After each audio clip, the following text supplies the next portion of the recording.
Bonjour, Thierry Gandillot du service culture pour une page littéraire aujourd'hui avec La petite communiste qui ne souriait jamais de Lola Lafont. Eh bien voilà, cette petite communiste qui ne souriait jamais, elle sourit là sur la photo. Évidemment, elle a gagné, c'est Montréal 1976, elle a eu 10, 10, 10 à tous ses exercices. Ça n'avait jamais été vu dans l'histoire de l'olympisme, dans l'histoire d'ailleurs de la gymnastique d'une manière générale.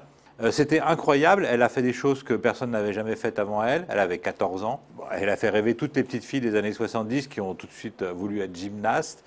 Et puis après, les choses se sont compliquées parce que, elle a pris des kilos, son corps a mué, elle a été prise en main, si je puis dire, par le Parti communiste roumain, qui en a fait une espèce d'icône.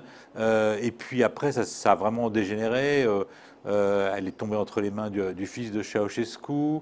Elle a été prise en fil par les paparazzi. Et puis elle a fui l'univers communiste quelques jours avant la chute de Ceausescu.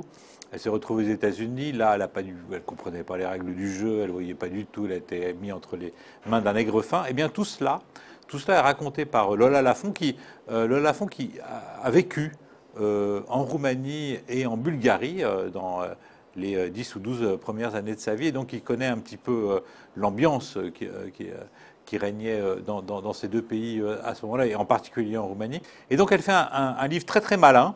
Parce que bon, les bios de Nadia Comaneci, il y en a plein.